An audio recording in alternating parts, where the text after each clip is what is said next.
Welcome to the third and final week of La Vuelta. We resume with the short and punchy 16th stage before tomorrow's trip to the iconic Angliru.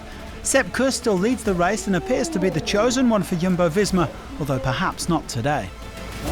It's a really short stage, and it's a stage that's really good for Primoz. So yeah, if it's easy enough, we might think about controlling, but you have to do it all within reason. So we'll see. Why is it good for Primoz? It's really explosive, steep final in the end, and yeah, he always has that punch in the finish. Of course, there's always a lot of other guys that are big rivals for this kind of finish, but yeah, he's feeling really good, and we'll see what we can do. Some riders are already thinking about Angliru tomorrow. Remco Evenepoel has said he won't be attacking today, and he is not the only one who wants to keep his powder dry. Mi primera participación en la Vuelta subí el Angliru y la verdad ha sido de los puertos más duros, entonces nada, espero mañana tener las energías para subirlo bien. DSM Firmenich have been close to another win since the opening team time trial, with 2 podium places for Romain Bardet and 1 for Chris Hamilton.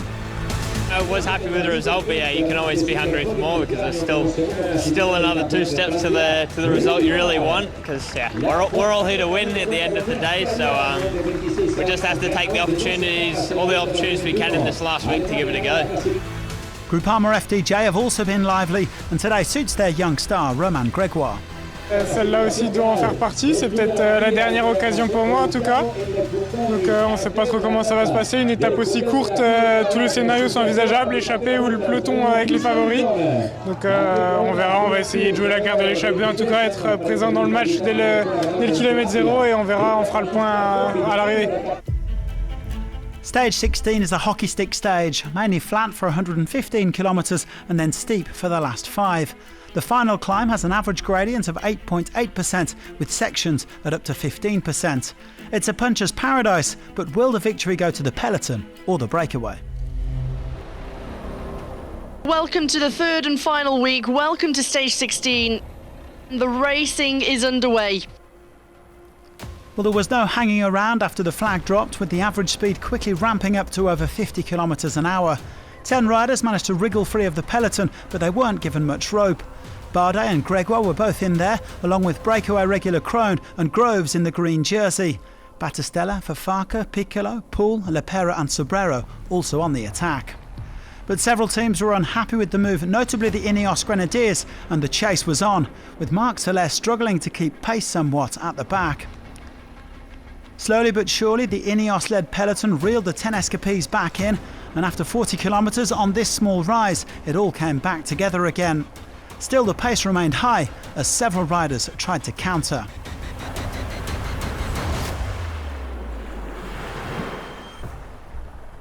A few kilometres later, a smaller group of 6 riders went clear. Groves and Poul were still there, along with Vandenberg, Cattaneo, Prodom and Nicolau. Groves targeting the 20 points at the intermediate sprint as he looked to tighten his grip on green. They pulled about a minute ahead, but it was increasingly obvious that this one was going to the peloton. Jumbo-Visma deciding that they fancied a crack at the stage victory and going to work on the front.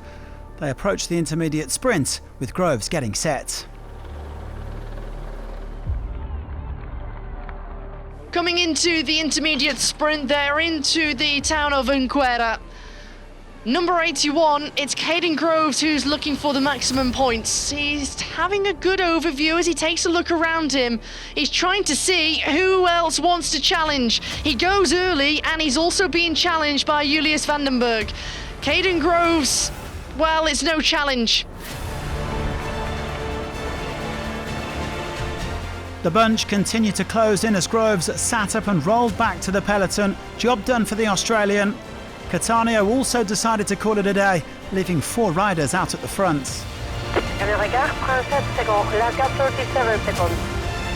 Dylan van Baarle continuing to hammer away as the break was finally swallowed up and the favourites prepared to take centre stage. Onto the base of the climb, the final climb of the day with 4.8 kilometres remaining. The average gradient, 8.8%. The peloton was quickly reduced to a group of around 25 as Jumbo-Visma decided to make their move. And now we see the first attacks on the climb. Jonas Vingegaard going clear, and there was no immediate reaction behind, at least not from the other GC hopefuls. Finn Fisher-Black and Wout Poels trying to hunt him down, but the double Tour de France winner isn't an easy man to catch. Vingegaard set to close the gap on his teammate Kuss in the overall standings. Heading into the final kilometre, there was finally another little flurry of action further down the road.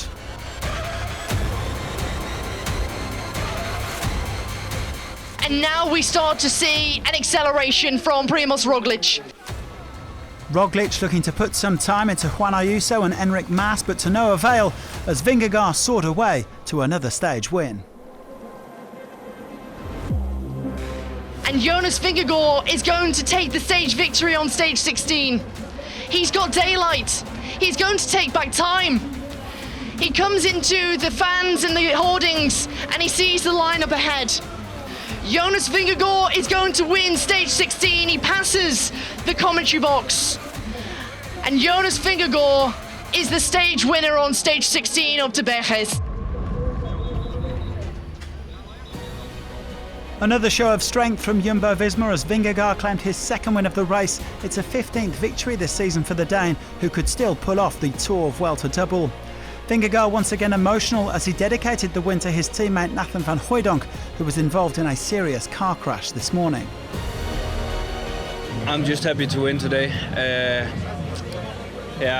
I mean, we had some terrible news this morning, and I wanted to win for my best friend today, and luckily now there are good news about it, about his condition. So that's a big relief for me, for the team, and I hope he will recover soon.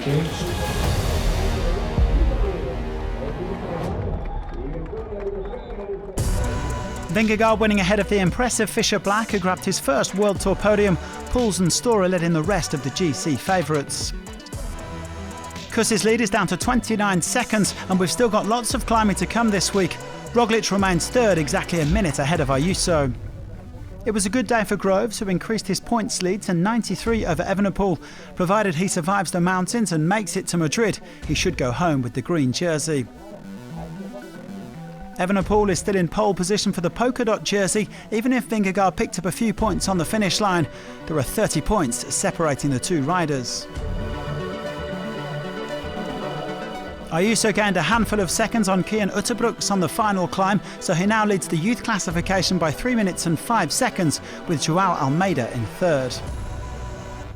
There's bound to be another GC shake-up tomorrow as the peloton tackles the fearsome Angliru over 12 kilometres at almost 10%. It just so happens to be Sepp Kuss's 29th birthday, but will he still be wearing red when he blows out the candles?